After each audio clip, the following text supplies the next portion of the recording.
Hello and welcome back to the channel. This is Manchester United versus Sunderland preview where we look at the lineups, where we look at the stories of the week before the game. We look at who's playing, who is playing, and where will they play. But at this point of time, these are not just preview videos that we are doing every week. I look at the press conference that this guy does, Ruben Amorim, and I'm like, I start to feel this guy is the girlfriend in a relationship where he just comes out and gaslights you into thinking that you are wrong. You're wrong for asking the questions about the performance. You're wrong for thinking that we should be winning games. You're wrong for thinking we should be scoring goals. His every press conference is an actual conversation you have with your partner and where the partner is like, how could you ask me that? Why do you think that is wrong? Why do you think I am wrong? I'm not doing anything wrong. Everything is right. I am right. You need to look at the press conference where he goes on to say, I don't think the system is the problem. How did we play against Arsenal? We did not win against Arsenal. Of course, we played well, but we did not win. We didn't win against Fulham. We played the same system. We were out, outplayed by Brentford. We were outplayed by City. We were beaten by Grimsby, right? Players have changed. It's not the same 11 players, so you could pinpoint your players. It has to be the manager, right? Who you ask questions, or who do you ask the questions? If not the manager, people who defend Ruben Amorim, it's okay to be on either sides. It's okay to uh, think that you see football differently and maybe change like this every few months or years is not good for the club. That's okay.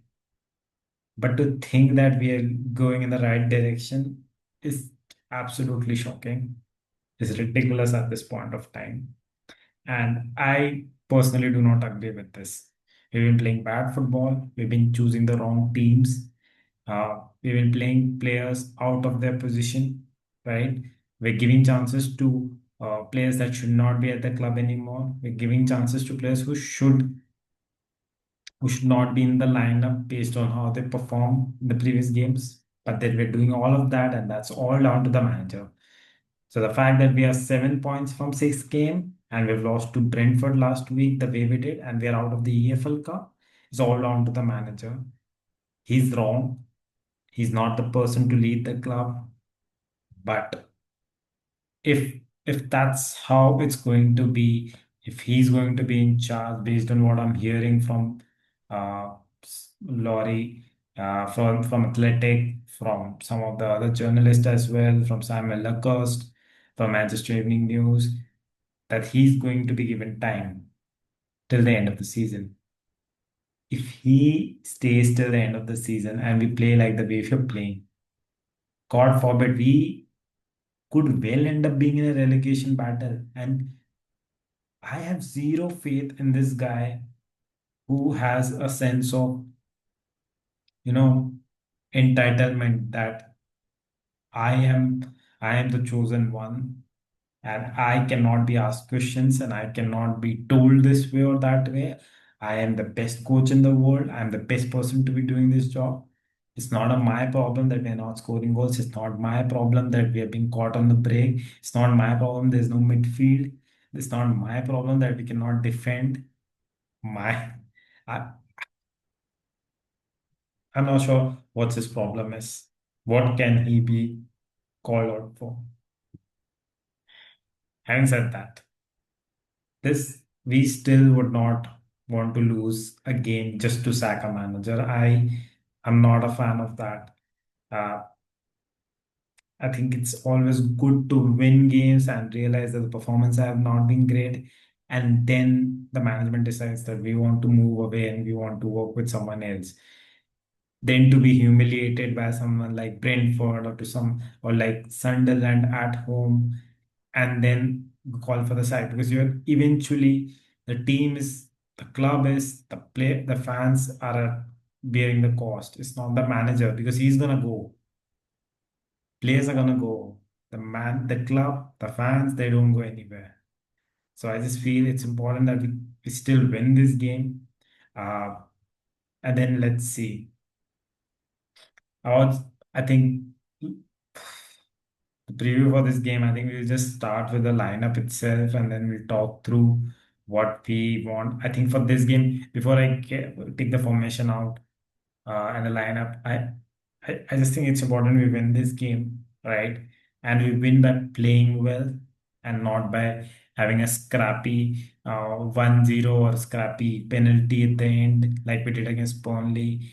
And then we go into that break because that way we're not here, not there. If we get a good performance and we win, at least we'll be like, okay, Amarim did something on a training ground. And the fact that he's here, at least it should make sense that we win also while he's here. If we lose and the performance is really bad, then it raises a firm question more and more to the management that should be, is it good to move on to the next person, to the next manager quick? But if we win and we win very crappy, very, a last minute penalty the or Sunderland gets a red card and then we end up winning, like the game against Chelsea. We did not learn anything about United, right? There's not a lot of positives to take from this game, from that game, but we ended up winning. So you cannot question a lot either. I don't want a game like that. It should be a clear victory with playing good football, or if you're playing bad football, we should end up losing that game so that we know and we're not, in a delusional uh, situation where we think this guy is a good manager. Uh, we can clearly see the results are bad and the performance are bad as well. So having said that, let's just move into the team. I think this week's team is going to be really important, right? Uh, Given the way we played the last game. I just think that I'll start with the midfield first. I think there are clear questions of the midfield not being in place.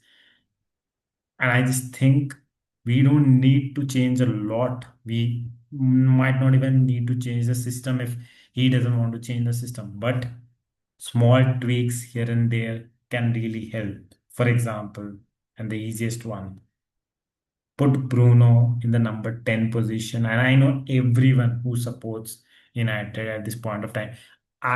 Before the first game was played, said, do not play Bruno in the midfield. I have been saying in every single United video, do not play Bruno in the midfield.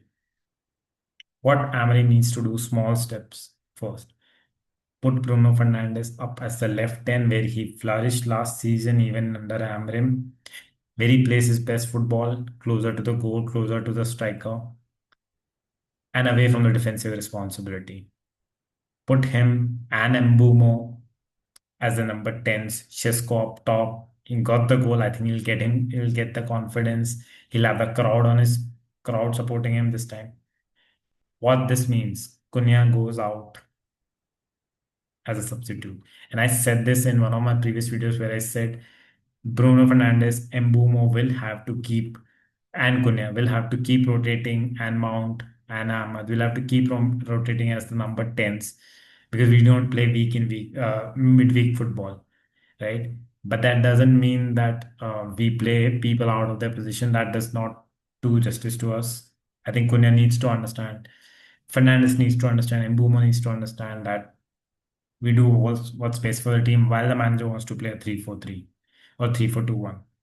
So I just think Cunha has to sit out in this game. I think Cunha has looked poor for his standards, to be very honest. I don't think apart from the first game and the first 15 minutes against Fulham, he has looked poor. And it's okay to sit him out let him sit out this game, right? Regain his confidence, bring in for like 35 minutes in the second half, take Fernandez out or Cesco out, put him up top or take him boom out, but do that. It's important. I just think this will help the team a lot. So Put Fernandez, Mbumo, Shesko up as the top three. I know Cunha wants to be played, but we'll have to do this in this game. In the midfield, I know everybody would want to play Menu, but I just think the way Amarim thinks, he saw that previous game and he would pick the, the kind of person Amarim is. If he doesn't like a player, but he has to play that player, and that player commits one mistake, he'll immediately use that as an option to not play that person. I can tell you about this with Garnacho last season at the final, where he pinpointed to the reporter that Garnacho missed in the Europa League semi-final, which is why he had to sit out in the final. What manager does that? I have not seen managers do that, but he did that, and I just think he's that kind of a person that to prove his point, he'll blame his players. I don't like that kind of manager, but he'll do that. And hence, I think Menu will sit out again in this game. I would have loved Menu to play this game given Fernandez is pushing up top. But it'll be Ugarte and Casemiro will be back in this game from the suspension. And I'll be very honest, a team that has not looked great this season and players as well. Delit, Casemiro, Embumo are like three players that have looked like they should start in the team every game they play, and especially Casemiro in the Premier League. We have only played in the Premier League one game. I guess Grimsby did not play. Whenever Casemiro has played, he is looked good, right? And he can play in that midfield. So Casemiro and Ugarte in the midfield. On the left, Dorgu has to start. We don't have any other options. I'm not sure they'll start Leon. But Dogo has to start. He's a good creative outlet, and given Fernandez is starting on as a left 10 who would drift inside and not stay on the wings, you'll need Dorgo to run down the wings and provide those corners and crosses into the box. So on the left is Dogo. On the right, Ahmad is back. He had taken a leave, compassionate leave, and now he's back. And I just think at home we should play very attacking. There's no reason to play Dalo after the game he had, right? And on the left, Dogo starting. On the right, it could have been Dalo, but I just think we need to go attacking and we need to play our best players in. And Ahmad is a better player than Dalo. I know I'm not in that position, but definitely, given the issues with not changing the system, you just have to sit Dalo out in this game. I think he's been poor. He's been poor since the start of the last season. But yeah, Ahmed will start for me. In the back three, I don't want to start Luke Shaw, but I don't have Martinez in. I don't think Amarim is the kind of manager who chooses youth a lot, and hence he'll just go with experience. If it had been Martinez, I would have chosen Martinez, but God knows when he's coming back. So it will be Luke Shaw again. In the center back, I think he'll start Billet.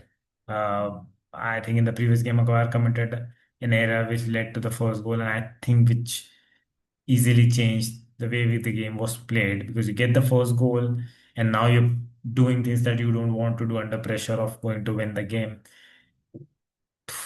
Wasn't exactly like that, but I still feel the first goal is where it changes a lot for what I've seen under Amarim.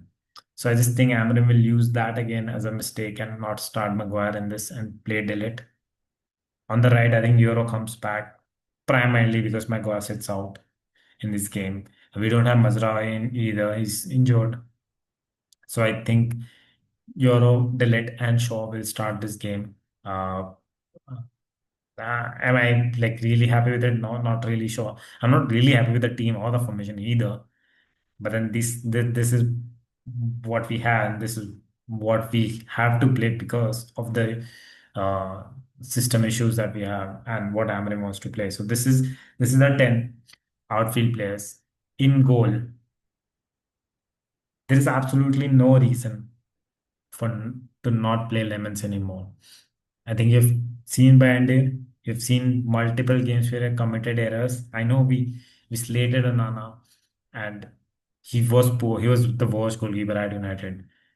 But then we should do the same with Bandier as well. He was the reason we lost that Arsenal game. He was the reason we conceded the third and the second goal, I believe, against uh, Brentford. So I just think if errors should be the reason to take players out, and after a performance, we should take players out. We're taking Maguire out for that reason. We're putting Cunha out for that poor performance. We're putting Dalo out for that poor performance. We need to put Bandit out as well and start Lemons. Give the fans a good reason to, see a fresh face and have a fresh start. So this is my team. Uh, I just think I'm not really sure as to how we'll play because this is very difficult to expect. Uh, but I mean, I'm very uncertain of what Amarin thinks.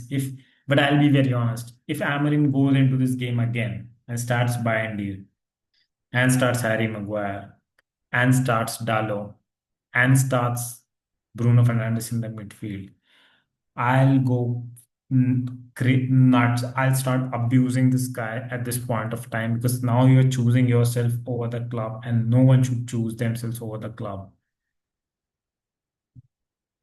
He needs to see clips from that game where Bruno Fernandes is nowhere in the midfield. He needs to see clips from the game where Dalo, who should be with Keshada when the ball is up top, he's running inside. He should look at Bandy when he concedes that third goal, right? He should look at Maguire trying to play the offside trap and being caught and conceding the first goal. And yet, if he plays the same team or does things that we don't expect and we don't want to see, this manager is calling for the sack. I mean, like might as well lose 5-0, 4-0 to a team that is just promoted and get it done with. I have had enough of him. I mean, it's at this point, it's like you're not excited to see your team anymore, right? Because you know it'll be poor, and there's no accountability. You're like, this guy has the full season, right? It has been told. So what should we be excited for? When there's a new manager, you're excited for the team to play better, to play differently. But if we know that we'll see a poor performance and this guy will still be here, players won't change, then what should we be excited for? What should we wait the weekend for? And I'm at that place at this point of time with this guy. I still wish we win this game. I still wish we play better. I still wish this guy can turn it around because we need the club to win. But if we keep playing poorly, if we keep dropping points and he's still around, like the club will start losing its fans. The club will start losing its value. So that's it for this video. I think uh, there's an uncertainty around what's happening at the club and doesn't really motivate you into tuning up to the weekend. But let's just find that sense of motivation that we win this game. It's at Old Trafford. It's final game before the international window. So yeah, let's just tune in and hope for the best. We win this game. My prediction for this, I think it's really kind of that Burnley game 3-2, right? I think it'll be a 3-2 again, a crappy win. I will not learn a lot, will not uh, see a lot of positives either. It'll be that kind of a game, I feel. So yeah, that's for my prediction. Let's tune in for the next video. Also, if you think we're doing a good job and you like to see more of these videos, if you like to be a part of these videos, just subscribe and hit us up saying you want to be a part of the channel or engage with us in any form of manner. Bye.